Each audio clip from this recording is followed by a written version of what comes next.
Hello everyone, tonight, we're stepping into a chapter of history that is both strangely amusing and quietly tragic. So, settle under your blankets, ease into comfort, and let your mind drift. Because this tale might just make you smile as you fall asleep. This is the story of kings and queens who kept their family tree so tightly woven that, over time, it stopped looking like a tree at all, and started to resemble a tangled, twisted bush. Yes, we're talking about the royal tradition of inbreeding. To them, it was a way of preserving power and pure bloodlines.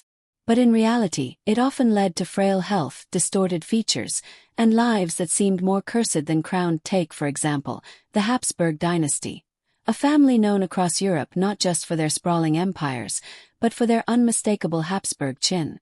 A jawline so pronounced, so strangely shaped, that you could recognize a Habsburg from across a crowded hall. And how did it come to be?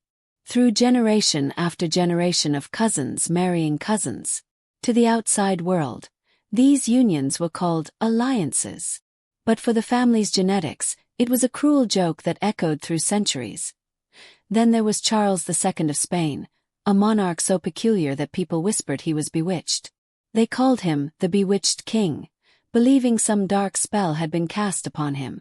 In truth, no sorcery was needed.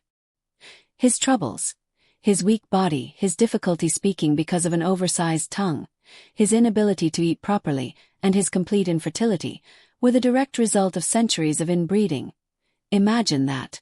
The fate of one of the richest empires in the world resting on the frail shoulders of a man who struggled just to survive daily life. His parents, both from the same family line, had looped the royal tree so many times that there were no new branches, only endless repetitions. Their obsession with keeping land and titles in the family left Spain with a ruler who could not secure its future. When Charles died without heirs, the Spanish crown slipped away into the hands of another dynasty. And with him, the Habsburg line in Spain came to a feeble, gasping end. But the story doesn't stop there. Across Europe, other Habsburg princes suffered the same fate.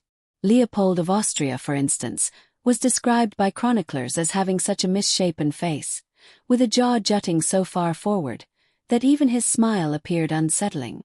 And yet, these very monarchs believed they ruled by the will of God, never realizing that much of their suffering came not from divine judgment, but from their own choices. For the royals, marrying a cousin was not seen as strange. It was a ritual, a duty, a strategy. To them, it meant keeping the royal blood pure. But what they failed to see was that in protecting their so-called purity, they were slowly destroying their own strength. And so, empires weakened, heirs faltered, and nations watched their rulers waste away. And here lies the quiet, almost humorous lesson of history. All the wealth, the castles, the crowns, and the armies could not protect them from the simple truth of biology. They thought they were preserving greatness, but what they really preserved was fragility. Oh, if you ever hear someone say, "Keep it in the family," remember the Habsburgs. Their legacy is less about power, and more about a cautionary tale written in bone and blood. Now, as your eyes grow heavy, let this story of twisted family trees drift into your dreams. Because up next, we'll explore yet another dynasty where the obsession with pure blood didn't just weaken a crown, it shattered it.